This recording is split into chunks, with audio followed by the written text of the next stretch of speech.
Praise the Lord. Thank you, Jesus. Praise you, Jesus. We love you, Jesus.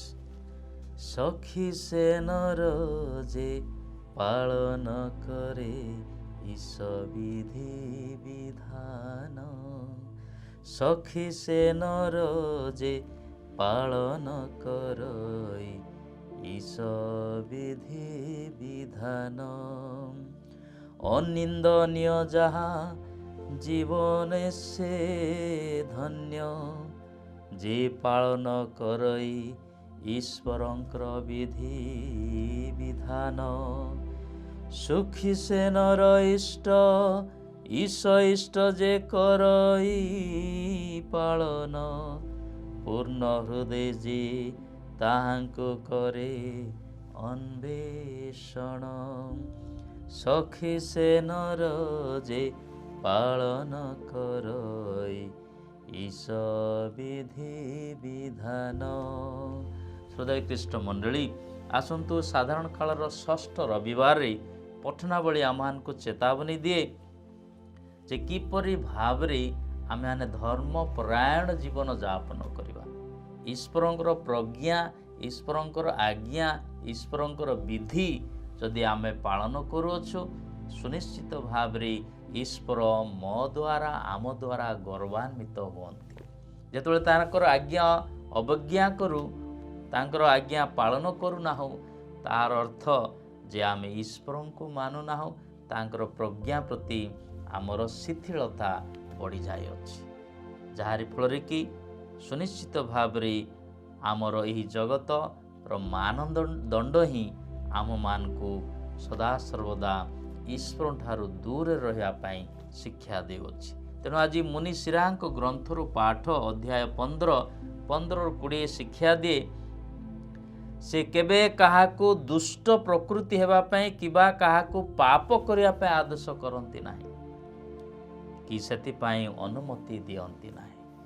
God never ever allows us to commit sin and fall into sin and temptation। ଏଇ ଯୋ ପ୍ରଲୋଭନ ସୁବିଧା ଆମମାନଙ୍କୁ ଦିଅନ୍ତି, ଯଦ୍ୱାରା ଆମେ ସେଥିରୁ ତାକୁ ମୁକାବିଲା କରି ଉତ୍ତୀର୍ଣ୍ଣ ହେବା ପାଇଁ।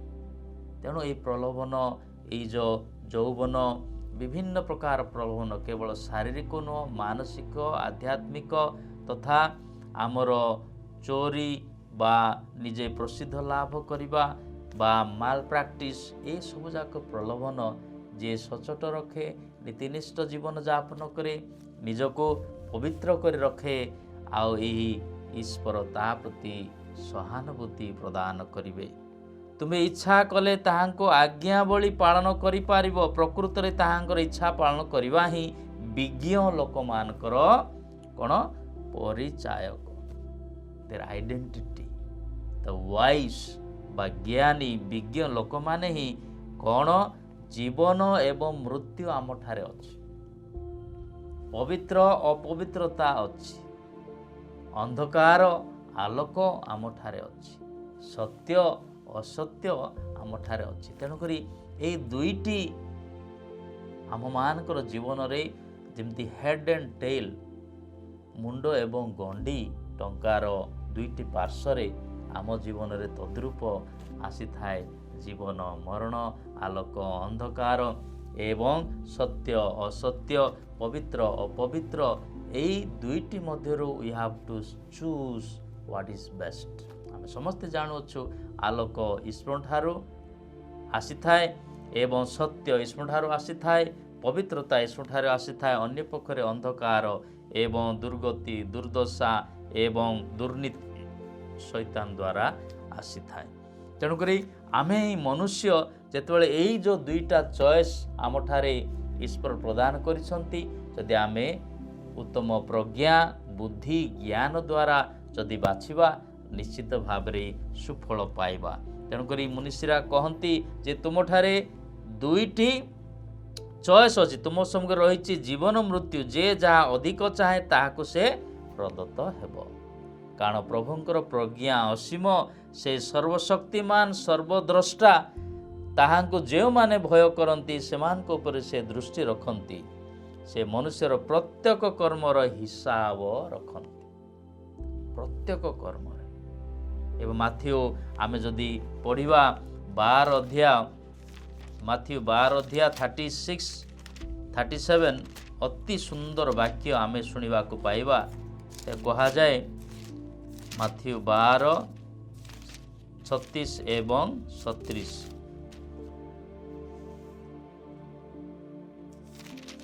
ଅତି ସୁନ୍ଦର ବାକ୍ୟ କୁହେ। ପ୍ରିୟ ଭାଇ ଭଉଣୀମାନେ ମନେ ରଖନ୍ତୁ ଯେ କିନ୍ତୁ ମୁଁ ତୁମମାନଙ୍କୁ କହୁଛି, ତୁମମାନଙ୍କର କହିଥିବା ପ୍ରତ୍ୟେକ ଅସାର କଥା ପାଇଁ, ଏମ୍ପ୍ଟି ୱାର୍ଡସ୍, ଅନନେସେସରି ବାକ୍ୟ ଅନ୍ୟ ପାଇଁ ଯଦି ବିନିଯୋଗ କରିଅଛ, କିନ୍ତୁ ତୁମମାନଙ୍କୁ କହୁଛି ତୁମମାନେ କହିଥିବା ପ୍ରତ୍ୟେକ ଅସାର କଥା ପାଇଁ ବିଚାର ଦିନରେ ତୁମମାନଙ୍କର ହିସାବ ଦେବାକୁ ପଡ଼ିବ।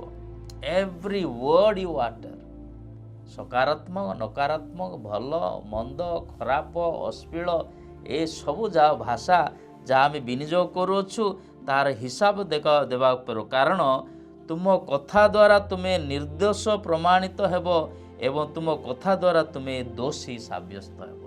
ଭେରି ଭେରି ଡେଞ୍ଜରସ୍ ବାକ୍ୟ ଈଶ୍ୱର ଆମମାନଙ୍କୁ କହନ୍ତି। ତେଣୁକରି ଆମେମାନେ କେୟାରଫୁଲ୍ ହେବାକୁ ଅଛି, କେୟାରଫୁଲି ଆଟର ଦ ୱାର୍ଡସ୍।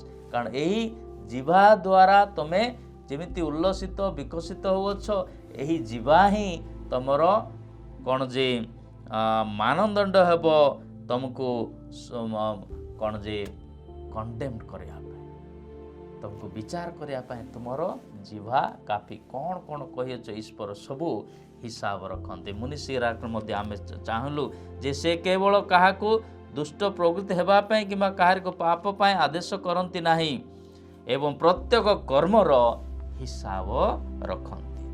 ତେଣୁକରି ପ୍ରାରମ୍ଭରୁ ମୁଁ ଗାଇଲି ସାମ ସଙ୍ଗୀତ, ସଖୀ ସେ ନର ଯେ ପାଳନ କରେ ଈଶ୍ୱରଙ୍କର ବିଧିବିଧାନ। ଦ୍ୱିତୀୟ ପଠନରେ ଆମେ ଶୁଣିବାକୁ ପାଇଲୁ ଯେ ପରମେଶ୍ୱର ଆମମାନଙ୍କର ମହିମାନ୍ୱିତ କରିବା ପାଇଁ ସର୍ବଯୁଗ ପୂର୍ବରୁ ପ୍ରଜ୍ଞା ପରିକଳ୍ପନା କରିଥିଲେ। God want to redeem us। ଈଶ୍ୱର ଆମମାନଙ୍କୁ ପରିତ୍ରାଣ ଦେବା ପାଇଁ। କାହାଠାରୁ ପରିତ୍ରାଣ? ଏହି ଭଣ୍ଡ ଦୁନିଆରୁ, ଏହି ଖରାପ ଆଚରଣରୁ, ଏହି କୃତ୍ରିମ ଚିନ୍ତାଧାରାରୁ, ଏହି ପ୍ରଲୋଭନରୁ, ଏହି ବିଭିନ୍ନ ପ୍ରକାର ଆଳ ସମାଜକୁ ଯାହା କଳୁଷିତ କରୁଅଛି, ସମାଜକୁ ନଷ୍ଟଭ୍ରଷ୍ଟ କରୁଅଛି, ଆମର ଚରିତ୍ରକୁ ନଷ୍ଟଭ୍ରଷ୍ଟ କରୁଅଛି, ସେ ପ୍ରକାର କୁମନ୍ତ୍ରଣା, କୁଯନ୍ତ୍ରଣା ଏବଂ ଅବାନ୍ତର ଚିନ୍ତାଧାରାରୁ ମୁକ୍ତି କରିବା ପାଇଁ ପ୍ରଜ୍ଞା ଦ୍ୱାରା ଆମମାନଙ୍କୁ ପରିଚାଳନା କରନ୍ତି। ଏବଂ ସୁସମାଚାରରେ ଆମେ ଶୁଣିଲୁ ଅନେକ ଉତ୍ତମ ବିଷୟ ଆଜି ଈଶ୍ୱର ଆମମାନଙ୍କୁ କହନ୍ତି। ସୁସମାଚାର, ମାଥ୍ୟୁ ଲିଖିତ ସୁସମାଚାର 5 ଅଧ୍ୟାୟ 17ରୁ 37 ଅନେକ ବିଷୟରେ ଅଛି ପ୍ରିୟର ଭାଇ ଭଉଣୀ। ତନ୍ମଧ୍ୟରୁ ଯେ ଈଶ୍ୱର କହନ୍ତି ବିଧାନ ପ୍ରବକ୍ତାମାନଙ୍କ ସମ୍ବନ୍ଧରେ ମୁଁ କୌଣସି ନୀତି ନିୟମ ଅବଲମ୍ବନ କରିବାକୁ ଆସିନାହିଁ। ତେଣୁକରି ବିନ୍ଦୁ ବା ବିସର୍ଗ ନଷ୍ଟ ହେବ ନାହିଁ। ପ୍ରଜ୍ଞା ପାଳନ କରିବା ପାଇଁ ଏବଂ ତାହାର ଗୁରୁତ୍ୱ ଉଦ୍ଦେଶ୍ୟ ମୁଁ ରଖିବା ପାଇଁ ଏହି ବିଧାନ ପ୍ରବକ୍ତାମାନଙ୍କର ସମ୍ବନ୍ଧରେ ଈଶ୍ୱର କହନ୍ତି। କ୍ରୋଧ ସମ୍ବନ୍ଧରେ ମଧ୍ୟ ସେ କହନ୍ତି, ତୁମେମାନେ ଶୁଣିଅଛ ପୂର୍ବ କାଳରେ ଲୋକମାନଙ୍କୁ କୁହାଯାଇଥିଲା ନରହତ୍ୟା କରିବ ନାହିଁ, କିନ୍ତୁ ଯେ କେହି ନରହତ୍ୟା କରେ ସେ ବିଚାର ଯୋଗ୍ୟ ହେବ। କିନ୍ତୁ ମୁଁ ଏକ୍ସଟ୍ରା ମାଇଲ ଯୀଶୁକୁ ଯାଇ କହନ୍ତି, କିନ୍ତୁ 22 ପଦରେ, କିନ୍ତୁ ମୁଁ ତୁମମାନଙ୍କୁ କହୁଛି ଯେ କେହି ଆପଣା ଭାଇ ବା ଭଉଣୀ ଉପରେ କ୍ରୋଧ କରେ, ରାଗେ, ସେ ବିଚାର ଯୋଗ୍ୟ ହେବ। ଆଉ ଯେ କେହି ଆପଣା ଭାଇ ବା ଭଉଣୀକୁ ଅପମାନିତ କରେ ସେ ମହାସଭାରେ ବିଚାରିତ ହେବ। To offend, we have no right to offend somebody, ridicule somebody। ଅନ୍ୟକୁ ଅପମାନିତ, ପଦଦଳିତ, ଲଜ୍ଜିତ ଏବଂ ବିଭିନ୍ନ ପ୍ରକାର ଲାଞ୍ଛନା ଭାଷା ଆମମାନଙ୍କୁ ବ୍ୟବହାର କରିବାକୁ ହେବ ନାହିଁ। କାରଣ ଆମେ ଯଦି କଲେ ମାଥ୍ୟୁ 12 ଅଧ୍ୟାୟ 36ରୁ 37 କୁହାଯାଏ, ତୁମର ବାକ୍ୟ ଦ୍ୱାରା ତୁମେ ପଦଦଳିତ ହେବ। ଈଶ୍ୱର ସବୁ ହିସାବ ସୁଚିନ୍ତିତ ଭାବରେ ରଖନ୍ତି। ଏବଂ ତୃତୀୟରେ ବ୍ୟଭିଚାର ସମ୍ବନ୍ଧରେ କହନ୍ତି, ତୁମମାନେ ଶୁଣିଅଛ ଲେଖା ଅଛି ବ୍ୟଭିଚାର କରିବ ନାହିଁ, କିନ୍ତୁ ମୁଁ ତୁମମାନଙ୍କୁ କହେ ଯଦି କେହି କୌଣସି ନାରୀକୁ ଲୋଲୁପ ଦୃଷ୍ଟିରେ ଦେଖେ ସେ ଅଲରେଡ଼ି ବ୍ୟଭିଚାର କରିଅଛି। ଭୟଙ୍କର ଆଜ୍ଞା, ଭେରି ଭେରି କ୍ରିଟିକାଲ ଏବଂ ଅତି ଗୁରୁତ୍ୱପୂର୍ଣ୍ଣ ଆଜ୍ଞା। କାରଣ ଈଶ୍ୱର ଆମମାନଙ୍କୁ ସେତିକି ସଚ୍ଛୋଟ ନିର୍ମଳ ନିଷ୍କଳଙ୍କ ରଖିବା ପାଇଁ ଏହି ପ୍ରକାର ପ୍ରଜ୍ଞା ଦ୍ୱାରା ଯିଏ ଉଦ୍ଭାସିତ ହେବ ସେ ଈଶ୍ୱର ତୁଲ୍ୟ ବା ଈଶ୍ୱର ସଦୃଶ ଏହି ଜଗତରେ ଉଦ୍ଭାସିତ ହେବ। ଏବଂ ଚତୁର୍ଥରେ ଛାଡ଼ପତ୍ର ସମ୍ବନ୍ଧରେ ମଧ୍ୟ ସେ କହନ୍ତି, ଆଜିର ସୁସମାଚାର ଅତି ଲମ୍ବା, ଏହି ସମସ୍ତ 6ଟି ବିଷୟ ସ୍ୱତନ୍ତ୍ର ଭାବରେ ଧ୍ୟାନ କରନ୍ତି। କ'ଣ କ'ଣ? ଯେ ବିଧାନ ପ୍ରବକ୍ତାଙ୍କ ସମ୍ବନ୍ଧରେ, କ୍ରୋଧ ସମ୍ବନ୍ଧରେ, ବ୍ୟଭିଚାର ସମ୍ବନ୍ଧରେ, ଛାଡ଼ପତ୍ର ସମ୍ବନ୍ଧରେ ଯେ କୁହାଯାଇଅଛି ଯଦି କେହି ନିଜ ସ୍ତ୍ରୀକୁ ପରିତ୍ୟାଗ କରେ ସେ ତାହାକୁ ଛାଡ଼ପତ୍ର ଦେଉ, କିନ୍ତୁ ମୁଁ ତୁମମାନଙ୍କୁ କହେ ଅସତୀ ହେବା ବ୍ୟତୀତ ମାନେ ଚରିତ୍ର ନଷ୍ଟ ହେବା ବ୍ୟଭିଚାର ବ୍ୟତୀତ ଅନ୍ୟ କୌଣସି କାରଣ ଯଦି କେହି ନିଜ ପତ୍ନୀଙ୍କୁ ଛାଡ଼ପତ୍ର ଦେଇ ସେ ବ୍ୟଭିଚାରଟି କରିଅଛି। ତେଣୁକରି ସମାଜରେ ଏ ପ୍ରକାର ନିୟମକୁ ଆଜିକାଲି ଅବମାନନା ଆମେମାନେ କରୁଅଛୁ, ଯାହାରି ଫଳରେ କି ବିଚ୍ଛେଦ ବିବାହ, ବିଚ୍ଛେଦ ଅସମ୍ପର୍କ କୁସମ୍ପର୍କ ଦ୍ୱାରା ଆଜି ସମାଜ ନଷ୍ଟଭ୍ରଷ୍ଟ ହେଉଛି। ଶପଥ ସମ୍ବନ୍ଧରେ ଈଶ୍ୱରଙ୍କର ନାମରେ କୌଣସି ପ୍ରକାର ଶପଥ ନ ନେବା ପାଇଁ ଈଶ୍ୱର କହନ୍ତି, ତୁମେ ଯାହା ହଁ ବୋଲୁଛ ହଁ କୁହ, ନା ବୋଲୁଛ ନା କୁହ, ଈଶ୍ୱରଙ୍କ ନାମରେ ଶପଥ ନେବ ନାହିଁ। ଶେଷରେ ପ୍ରତିଶୋଧ ସମ୍ବନ୍ଧରେ ଏହା କୁହାଯାଇଅଛି ଯେ ତୁମେମାନେ କାହାର ପ୍ରତିଶୋଧ ନେବ ନାହିଁ। କୁହାଯାଇଛି ତୁମେ ଶୁଣିଅଛ ଆଖି ବଦଳରେ ଆଖି, ଦାନ୍ତ ବଦଳରେ ଦାନ୍ତ, କିନ୍ତୁ ମୁଁ ତୁମମାନଙ୍କୁ କହେ ଦୁଷ୍ଟ ଲୋକର ପ୍ରତିରୋଧ କର ନାହିଁ, ବରଂ ସେ କେହି ତୁମର ଡାହାଣ ଗାଲରେ ଚାପୁଡ଼ା ମାରି ତାହାକୁ ଅନ୍ୟ ଗାଲଟିଏ ଦେଖାଇଦେବ। ଏ ପ୍ରକାର ଗୋଲ୍ଡେନ ରୁଲ ଏକ ନିୟମ ଆମମାନଙ୍କୁ ଈଶ୍ୱର ଦେଇଛନ୍ତି। କ'ଣ ପାଇଁ? କାରଣ ଆମ ଦ୍ୱାରା ଈଶ୍ୱର ଗୌରବାନ୍ୱିତ ହେବାକୁ ଚାହାନ୍ତି। ଆମେ ଯଦି ପବିତ୍ର, ନିର୍ମଳ, ସ୍ୱଚ୍ଛ, ନିଷ୍କପଟ, ନିଷ୍କଳଙ୍କ, ଅନିନ୍ଦନୀୟ ଅଛୁ, ଈଶ୍ୱର ଆମ ଦ୍ୱାରା ଏହି ଜଗତରେ ଶାନ୍ତି, ଅନୁଗ୍ରହ, ପବିତ୍ରତା ଆଣିବେ। ଈଶ୍ୱର ଆମ ସମସ୍ତଙ୍କର ପ୍ରୟାସକୁ, ଆମର ସମସ୍ତ ଉଦ୍ଦେଶ୍ୟକୁ, ମାନବ ଜାତିକୁ, ସମାଜକୁ କଲ୍ୟାଣ କରନ୍ତୁ।